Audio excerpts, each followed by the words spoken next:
nangyari sa Maynila. Sa mata nila ngayon, ako na ang pinakamasama. Ang sabi nung nakaupo at 10 ng kanyang mga crocs, Congressman. Oo naman.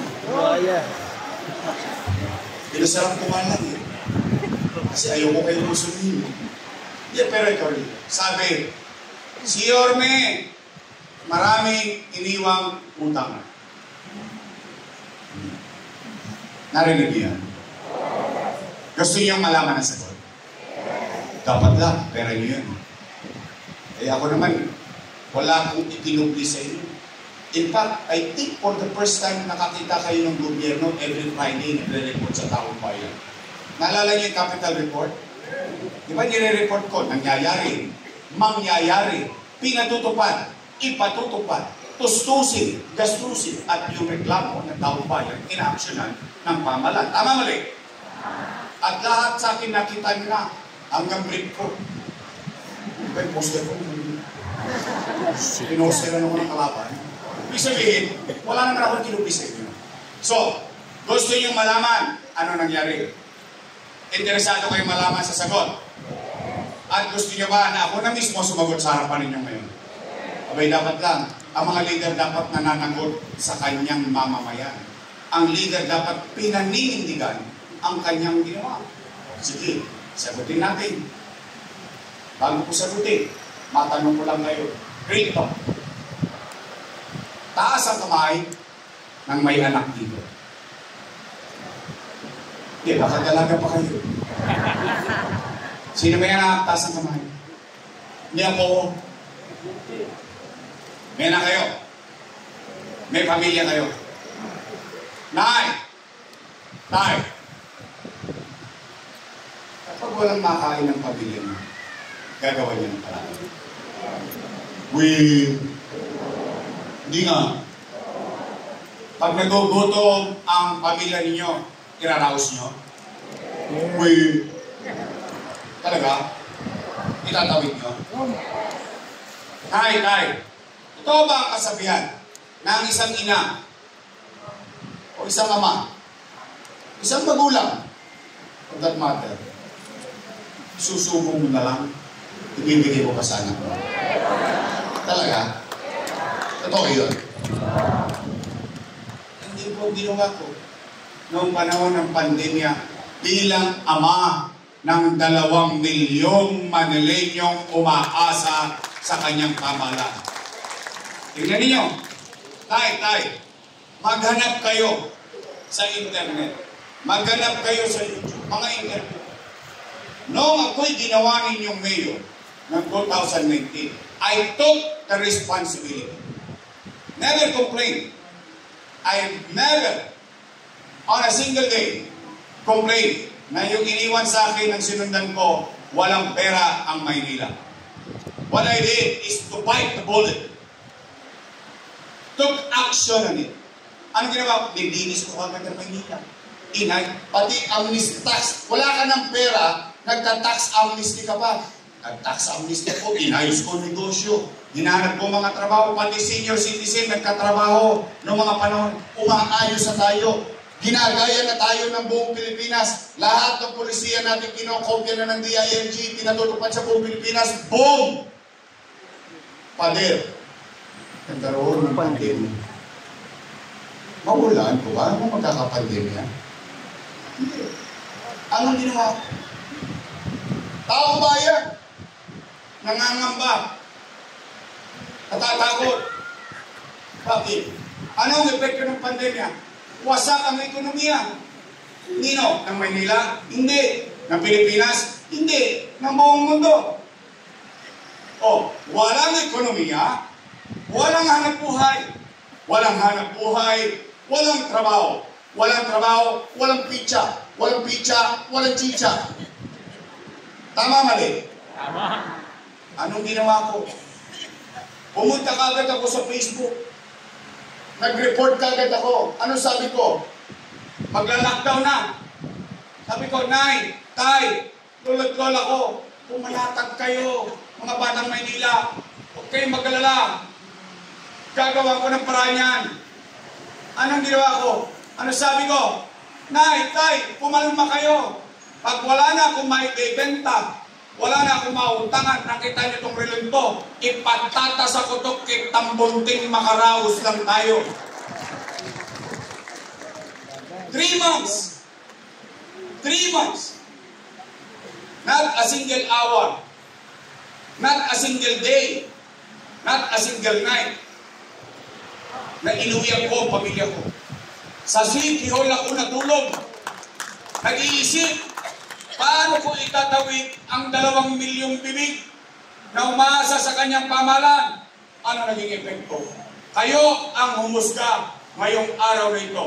Sa Maynila lang, mayroong food banks na dumarating sa mayaman, sa middle class, sa mahirap. Pantay-pantay, buwan-buwan. Hindi pa nga nauubos yung isa, dumarating na naman yung isa. Kaya nga yung iba binibenta na sa online. Okay lang, kaya kanila naman yun. Isa lang ang itatangos ng ilong ko at itatangos natin ng ilong.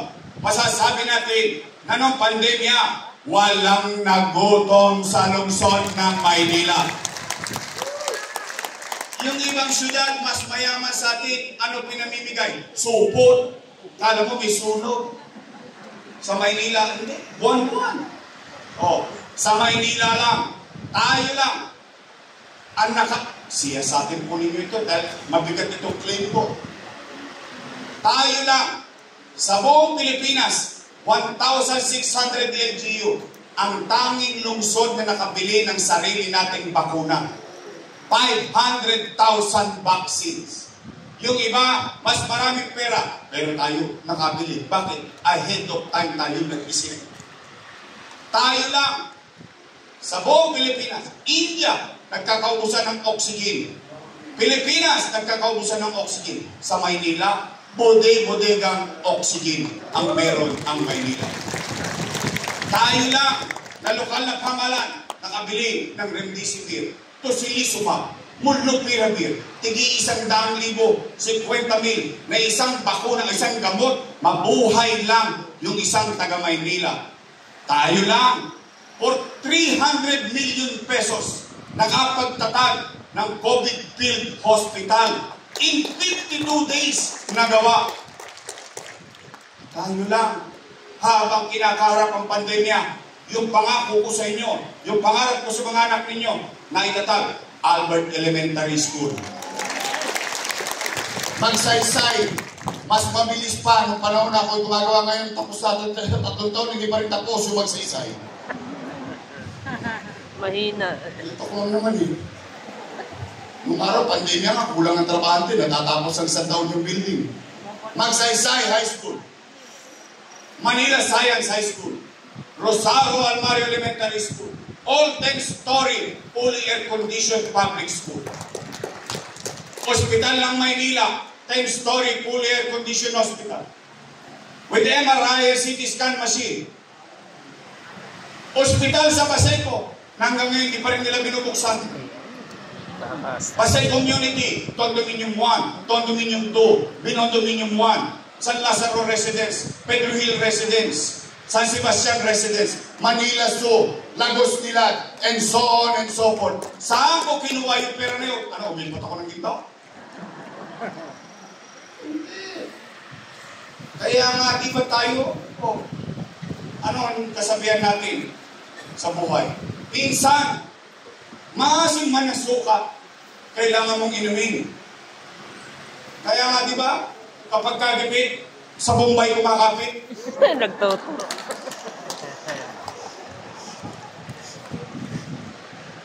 Ay, sige. Ayaw kayo dyan. Ito lang. Ito lang naman eh. Ganun ang pagiging ama. Ganun ang pagiging ina. Ganun ang pagiging magulang. You never see me complain. Wala kayo narinig sa akin tinuro ko daliri ko kung kanino. Hindi. Why? Tinawa niyo ako mayor eh.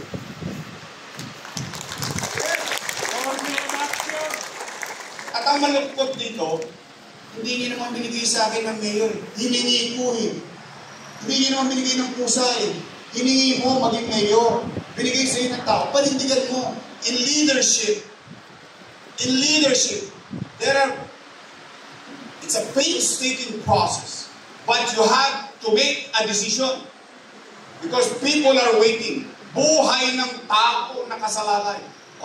Kaya nga isang tinatango sa Ilocos at sinabi ko kanina, salamat sa Diyos. Bakit? Nandito tayo sa isip natin, buhay tayo, nakaraos tayo, nakatawid tayo. Tama ba? Ba't sila reklamo, maraming utang? Nagtataka naman ako, bakit kayo lang nilang Oktubre naalala may utang? 2022 pa ako wala dyan. Bakit ang ganda ng timing? Selective memory. Alzheimer's. Sige, sakyan natin sila.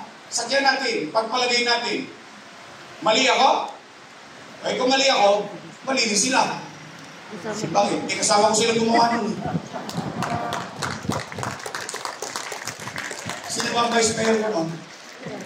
Sino nag-approve nun? Yun naman pala. Pero ako at least, maglalakad ako sa buong Sampalo. Kahit mag-isa ako. Sasabi ko, basta nairaos ko yung 2 milyong na-delay niya.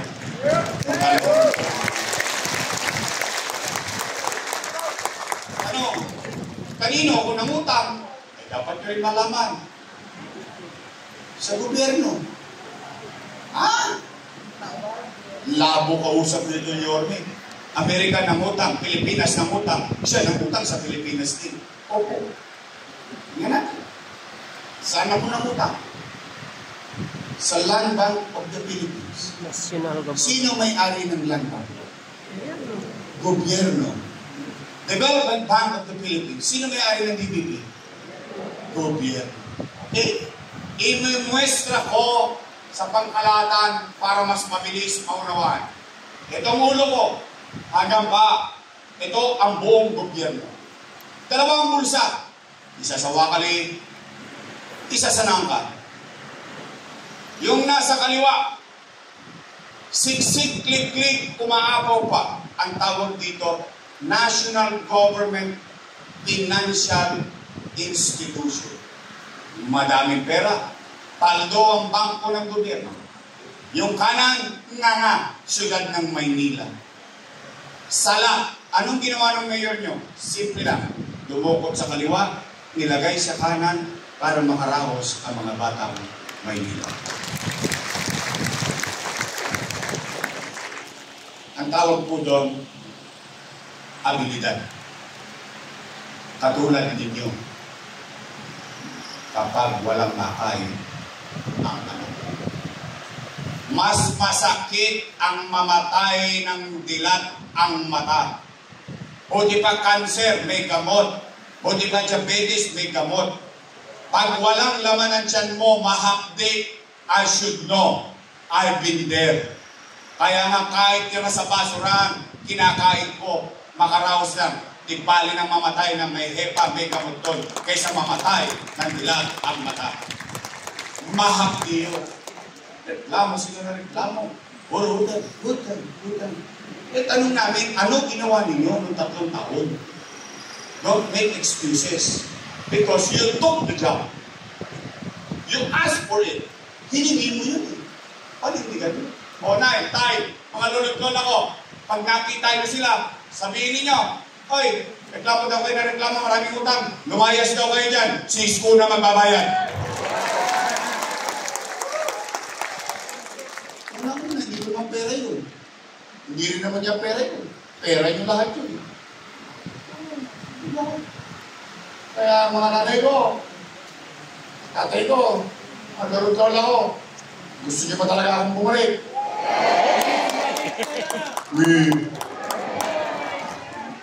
Baka sinacharot-charot nyo lang ako, ha? Hindi nga. Gusto niyo ba talaga akong bumalik? Sige nga, taas nga kamay na gusto akong bumalik. Promise? Pixman? Namatay ba sila? Ayoko may mga disgrasya, ayaw kausap ko. Biro lang ako. Sige, anay, tay, malulog lang ako. Inidinig ko ang panawagan ninyo. Pero sa totoo lang, I have to be real to you, no? Pampahinga na ako. Totoo lang, I have to be honest also to myself and to my family. I've been serving you for the past 27 years. More than half of my life. Nakuha ko ng taong bayan, 23 anyos. Sariwa pa ako nun. Ngayon, taas 50 ako.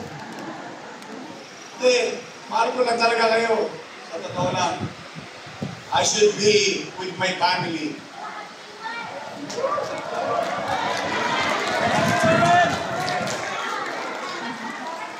Kontrata tayo? Hindi 3 years? Gusto mo 10 years? Basta dinidinig ko kayo. Dito na ako. Pabalik na tayo. Wala. O sige. Gusto niyo bang bumalik yung gobyerno mabilis ang kilos? Kailangan mo sabihin sa inyo yung sikreto, no? May formula yun. Kailangan mo ng mga kasama. Because I cannot do it alone. I'm trying to treat you fairly with our conversation. Para alam natin pareho yung pinapasok natin. Kumbaga, two-way road dito. Pwede ba akong makiusap? Pwede. Sigurado kayo? Pwede ako mag-request? Napipilitan lang. Pwede? Pwede? Pwede straight? Talaga? Uy, matulo sa palo. Easy lang kayo sa pagsagot. Baka mga politiko din kayo. Hindi nga. Straight? Promise? Sisigilin ko kayo. Pagtapos ng eleksyon, bibili ako ng dibidendaso. Itingnan ko yung gitna niyan. Prueba? Prueba yung mga batang sampalo ka. Oh, after election, tumupad kayo. Sa pangako niya, ako naman ang singilin niyo. Pwede straight?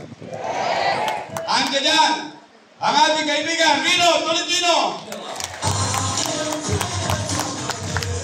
Eunice Castro. Si Lady Quintos. Hindi tao, hindi hayop. Bagay. Romy Bagay.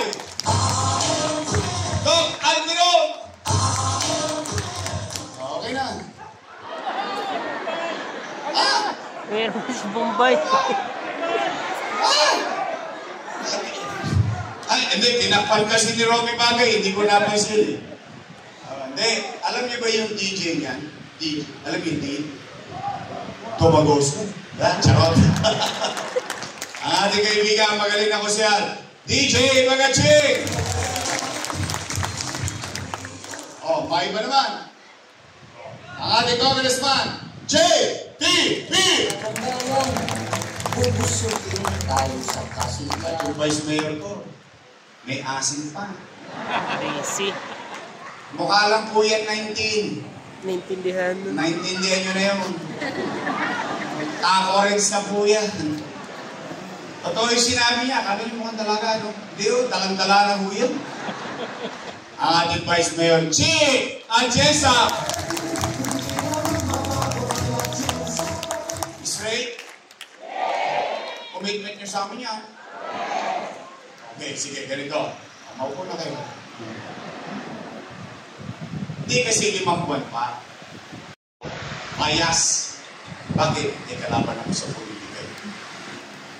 Pero tatanungin ko kayo, kung napapansin nyo din to. Kasi ito yung napapansin ko.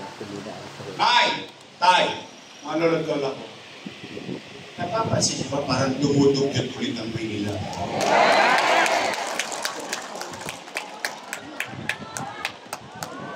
So hindi lang ako nakakapansin. Napapansin natin lahat. Parang nagbabalikan na naman silang Eddie at Patty. Kilala niyo si Eddie? Eddie sila. Eh si Patty. Pati kasama ni Eddie. Tingnan ninyo. Ngayon, naglalagay na naman sila ng harang doon sa Divisoria. Oo, yun. Bumabalik na naman. Ang parada dito, parada doon, balagbag dito, balagbag doon, tolongis dito, tolongis doon. Nagkakaubusan na yan ng araw eh. Tumitino na ang Maynila ng araw eh. Humihilik na ang tao sa madaling araw. Bakit? Kasi alam niya, panatag siya, madaling araw na, may gobyerno pa sa labas ng kalsada niya. Anong nangyari sa atin? Nay, wawaglit lang ako na wala. Tingnan niyo nangyari sa atin. Tayo na ang number 1 sa Southeast Asia sa crime index. Ano ibig sabihin niyan? Patayan, holdapan, isnatyan, saksakan. I mean, what happened? Why? Why? Bakit hindi nila i-manage ito? We have 4,000 policemen. Kaya nga hindi nyo napansin nung araw, may gobyerno sa umaga, may gobyerno sa tanghali, may gobyerno sa hapon, may gobyerno sa gabi, may gobyerno sa madaling araw. Ang gobyerno nung araw, walang... Hindi naman mahirap yung ginawa ko. Masakit lang sa katawan. Pero, that's part of the job. You make your people feel, oy, matulog na kayo, pumanatag kayo, humili kayo dyan. Huwag kayong mag-alala habang kayo natutulog. Kami na sa kalsada ng katrabaho. Hindi naman siya matandila. Hindi naman siya kayo. 24/7. Exactly. O nine, time. Gusto niyo ba maibalik yung gobyernong mabilis kumilos? Help me make Manila great again. Ang apat at panghuli na para uwian na. Pag umabot to ng alas 12, abonado si JTV. Pero ito yung pinakamahalaga. Itungkol ito sa pera ninyo. Pera ng taong bayan.